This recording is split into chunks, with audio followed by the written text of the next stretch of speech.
उन्हें खो देने का डर दिल को बेचैन कर जाता है, पर वो है ही नहीं अपने, नादान दिल ये क्यों भूल जाता है।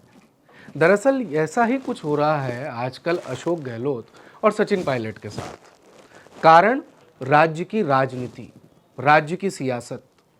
वो कहते हैं ना कि रस्सी गल गई, लेकिन जो उसमें बल है वो कहीं ना कहीं रह गया, वो नहीं गया। बिल्कुल सचिन पायलट और अशोक गहलोत की ये रार कहीं भी कम होती नजर नहीं आ रही। जैसे ही सचिन पायलट को छत्तीसगढ़ का प्रभारी बनाया तो अशोक गहलोत के खेमे में एक अलग ही प्रसन्नता का माहौल है। नमस्कार, मैं हूं अभिषेक तिवारी और आप देखना शुरू कर चुके हैं राजस्थान कवरेज का खास कार्यक्रम कहीं सुनी। कहीं सुनी में आज हम बातचीत कर रहे हैं राजस्थान की राजनीति, लेकिन कांग्रेस के संदर्भ में। जैसा कि आपको पता है, छत्तीसगढ़ का प्रभारी नियुक्त होने के बाद सचिन पायलट का मोह कहीं न कहीं राजस्थान में अब भी बना हुआ है। और सचिन पायलट के लिहाज से अगर देखें भी तो सचिन पायलट राजस्थान को छोड़ना नहीं चाहते। ये तो तय है कि सचिन पायलट कोई ना कोई लोकसभा सीट चयन करेंगे या आलाकमान की तरफ से उन्हें निर्देशित किया जाएगा कि वो इस लोकसभा सीट से चुनाव लड़ें। हालांकि उसमें टोंक सवाई माधोपुर का नाम सबसे अव्वल है, लेकिन यह भविष्य के गर्भ में है कि उन्हें सीट कौन सी मिलती है। लेकिन आज जिस संदर्भ में हम बातचीत कर रहे हैं, जिस संदर्भ में हम मुखातिब हो रहे हैं, उसमें क्या कहा सुना निकल कर के सामने आ रहा है कांग्रेस से, वो बातचीत कर लेते हैं। तो कांग्रेस ने एक्शन मोड अपना लिया है लोकसभा चुनाव से पहले। तकरीबन 1 महीने से ऊपर का समय निकल चुका है जब परिणाम आए और कांग्रेस के हाथ से उनका राज्य राजस्थान निकल गया। लेकिन राजस्थान भले ही निकल गया हो, अशोक गहलोत और सचिन पायलट राजस्थान को छोड़ना नहीं चाहते। लेकिन इस सियासी गणित में जीत किसकी होगी? एक तरफ जहां सूबे में यह बात निकल करके आ रही है कि सचिन पायलट को तो साहब छत्तीसगढ़ का प्रभारी बना दिया है, अब उनका राजस्थान में कोई दखल है नहीं। यानी कि लोकसभा का जो चुनाव है वो अशोक गहलोत की जो पुरानी जल कल्याणकारी योजनाएं हैं, जिनके नाम बदल रही है, तथाकथित कांग्रेस के अगर बयानों को माने तो भारतीय जनता पार्टी उन पर चुनाव लड़ेगी कि साहब हमने जो योजनाएं चलाई थी उन योजनाओं को बीजेपी कुछ नहीं कर रही है, बस उनका नाम बदल करके आपके सामने प्रस्तुत कर रही है। लेकिन वहीं बीजेपी भी एक्शन मोड में है। कांग्रेस के लिए हम इस समय इस बात को यूं कह रहे हैं क्योंकि कांग्रेस ने लगभग सभी राज्यों में अपने कोऑर्डिनेटर्स नियुक्त कर दिए हैं।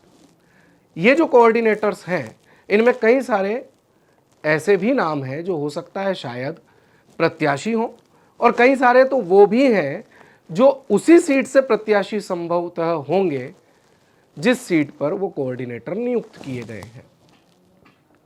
सचिन पायलट करणपुर के चुनाव में प्रचार करने के लिए जाते हैं। करणपुर का चुनाव रुपेंद्र सिंह कुन्नड़ जीत जाते हैं और उसके बाद सचिन पायलट के खेमे से ये आवाज आती है कि साहब पायलट साहब प्रचार करने गए थे, इसलिए वहां पर कांग्रेस जीती है। तो पायलट साहब को राजस्थान की राजनीति से आप दूर नहीं देख सकते, अन्यथा उसका परिणाम आपको लोकसभा के चुनाव में भुगतना पड़ेगा। लेकिन वहीं अशोक गहलोत खेमे से भी ट्वीट दर ट्वीट निकल करके आते हैं। खुद अशोक गहलोत ये कहते हैं कि ये तो भारतीय जनता पार्टी का अभिमान था जो उन्होंने आचार संहिता को ताक पर रखकर सुरेंद्र पाल सिंह टीटी को मंत्री बनाया और उसके बाद उन्हें हार का सामना करना पड़ा। तो कहीं ना कहीं करणपुर का चुनाव दोनों लोग और दोनों खेमे अपनी अपनी तरफ से अंदाजतन भविष्य के परिणामों के रूप में देख रहे हैं। और परिणाम कौन से? लोकसभा चुनाव में किसे ज़्यादा प्रतिनिधित्व मिलेगा और किसके टिकट ज़्यादा होंगे। फिलहाल छत्तीसगढ़ का प्रभारी बनाया गया है सचिन पायलट को। लेकिन आपको एक चीज़ और बता दें, इस चुनाव में ये तो सभी को पता था कि विधानसभा में सबसे ज़्यादा टिकट जो हैं वो अशोक गहलोत की पैरवी पर मिले हैं। लेकिन सचिन पायलट की टीम के भले 50-60 ही प्रत्याशी रहे हों, लेकिन पायलट 22 ऐसे लोग हैं जिन्हें चुनाव जिताने में सफल रहे हैं। और कल का आंकड़ा देख लें तो सचिन पायलट के खेमे में ये गिनती बढ़कर के 23 की जा रही है, यानी कि रुपेंद्र सिंह कुन्नर को भी उनके खेमे में शामिल करने की बात हो रही है। तो वहीं अशोक गहलोत का कहना है कि ये पार्टी की जीत है। यहां पर रुपेंद्र सिंह कुन्नर चुनाव जीते हैं, लेकिन ये श्रद्धांजलि सरदार गुरमीत सिंह कुन्नर की है। अब ये तो सियासी गलियारों में चर्चाएं हैं और ये कई सुनी बातें चलती रहती हैं। फिलहाल आज हम आपसे मुखातिब हो रहे हैं कि ये जो 25 कोऑर्डिनेटर हैं, ये 25 कोऑर्डिनेटर क्या राजस्थान में लोकसभा चुनाव से पहले मजबूत कर पाएंगे अपने अपने प्रत्याशियों को, अपनी पार्टी को? क्योंकि 25 सीटों को फिर से जीतने का दावा बीजेपी भी कर रही है, लेकिन कांग्रेस के लिहाज से अगर पहले एक्शन मोड में आ जाना आप देख रहे हैं, तो निश्चित तौर पर कांग्रेस इस बार के चुनावों को हल्के में नहीं ले रही है। और 70 सीटें जीतने के बाद एक चीज और निकल करके सामने आ रही है, अशोक गहलोत का बयान। और वो बयान क्या है? वो बयान दरअसल ये है कि हम राजस्थान में लोकसभा चुनाव में बेहतरीन परफॉर्मेंस करेंगे। और बीजेपी के लिहाज से राजस्थान को जीतना बहुत महत्वपूर्ण है, क्योंकि हिंदी पट्टी की वो 192 सीटें जहां पर भारतीय जनता पार्टी बहुत मजबूत है, उसमें से भारतीय जनता पार्टी को अगर राज्य दर राज्य 5-10 सीटों का नुकसान भी होता है हर राज्य में, तो आप मान के चलिए कि 2024 की जो राह है वो भारतीय जनता पार्टी के लिहाज से भी आसान नहीं है। खैर, बात करते हैं उन नामों की जो कांग्रेस के खेमे से निकल कर के सामने आए हैं, और वे 25 कोऑर्डिनेटर्स जो 25 लोकसभा सीटों पर कांग्रेस ने नियुक्त किए हैं। हालांकि इसमें एक चीज और है कि इसमें जातिवादी गणित का बहुत ध्यान रखा गया है।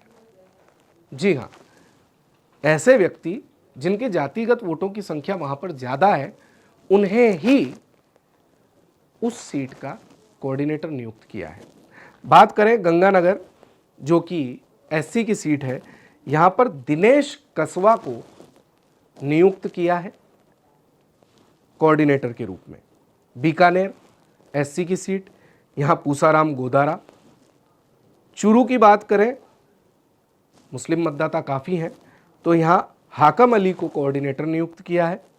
झुंझुनू में खानू खान बुधवाली, और जैसा कि आपको पता भी है कि ये झुंझुनू सीकर ये जो शेखावटी का एरिया है, यहाँ की कौमी एकता की मिसालें भी दी जाती हैं। तो खानू खान बुधवाली को यहाँ पर नियुक्त किया है कोऑर्डिनेटर के रूप में। सीकर में महेंद्र गहलोत। जयपुर ग्रामीण की बात करें तो एक नया नाम हरसहाय यादव। जयपुर में विधायक रोहित बोहरा। अलवर की बात करें तो यहाँ अशोक गहलोत के काफ़ी करीबी धर्मेंद्र राठौर, जो आरटीडीसी के चेयरमैन भी रहे थे, उन्हें यहाँ पर कोऑर्डिनेटर नियुक्त किया है। भरतपुर, जो कि एससी की सीट है, यहाँ पर महेश जोशी, जिनका टिकट अभी हवा महल से काट दिया था, वो विधानसभा का चुनाव नहीं लड़े। आशंका जताई जा रही है कि वो जयपुर से लोकसभा का चुनाव लड़े, लेकिन अभी उन्हें भरतपुर सीट पर, जो एससी की सीट है, वहाँ कोऑर्डिनेटर नियुक्त किया है। करौली धौलपुर में ममता भूपेश, चूँकि बैरवा मतदाता यहाँ पर ज़्यादा है, तो ममता भूपेश को नियुक्त किया है एससी वोटों के गणित को साधने के लिए शायद। दौसा, जो कि एसटी की सीट है, यहाँ पर प्रशांत बैरवा। टोंक सवाई माधोपुर महेश शर्मा। अजमेर में सुदर्शन सिंह रावत को नियुक्त किया है। नागौर में गजेंद्र सांखला। हालांकि नागौर के लिहाज से ये बात कही जा रही है कि हो सकता है ये सीट गठबंधन में चली जाए। अब गठबंधन के लिहाज से आप समझ रहे हैं, हो सकता है हनुमान बेनीवाल से यहाँ पर कोई सांठगांठ चुनाव से पहले हो जाए, अन्यथा मिर्धा परिवार तो वहाँ पर है ही। और विजयपाल मिर्धा जो अभी चुनाव हारे हैं, उनका नाम भी आगे इस रेस में है इस सीट से। बात करें पाली की तो यहाँ पर संगीता बेनीवाल, जोधपुर में महेंद्र चौधरी, बाड़मेर में अभिषेक चौधरी। ये एक चौंकाने वाला नाम है। जी हाँ, अभिषेक चौधरी को आपको पता होगा अभी कल ही उन्हें पद से मुक्त किया है एनएसयूआई प्रदेशाध्यक्ष के। जी हाँ, और अब उन्हें जिम्मेदारी दी है बाड़मेर लोकसभा सीट की। बाड़मेर लोकसभा सीट में अभिषेक चौधरी कोऑर्डिनेटर नियुक्त हुए हैं, तो कहीं ना कहीं उनका कद तो बड़ा है। अभिषेक चौधरी वही हैं जो झोटवाड़ा से विधानसभा का चुनाव भी लड़े थे राज्यवर्धन सिंह राठौड़ के सामने। इसके बाद बात करें तो जालोर में अंजना पटेल, क्योंकि पटेल मतदाता वहाँ पर काफ़ी हैं। उदयपुर जो कि एसटी की सीट है, यहाँ रामलाल मीणा, क्योंकि मीणा मतदाता आदिवासी सीट है, ये काफ़ी ज़्यादा है यहाँ पर। बांसवाड़ा जो कि एसटी की सीट है, अब यहाँ पर महेंद्रजीत सिंह मालवीय का नाम है।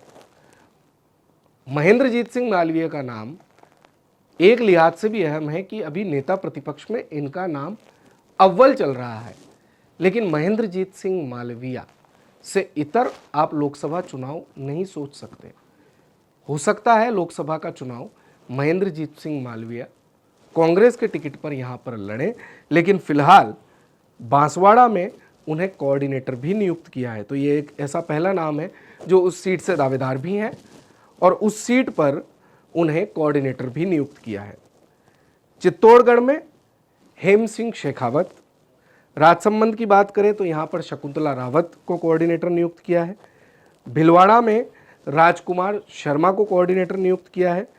कोटा की बात करें तो यहाँ पर मुरारी लाल मीणा, जो सचिन पायलट के खेमे से आते हैं और सचिन पायलट के सबसे खास लोगों में से एक हैं, और मीणा मतदाता काफ़ी ज़्यादा तादाद में है कोटा लोकसभा में, कोटा बूंदी लोकसभा में।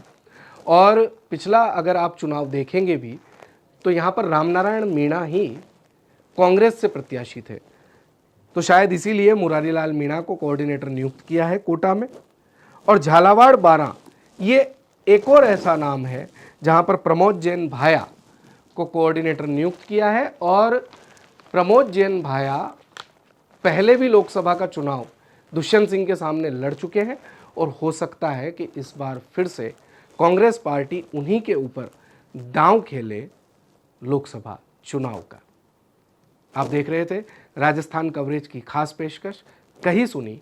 मिलेंगे अगले फिर से बुधवार के दिन आपसे एक नए राजनीतिक किस्से के साथ।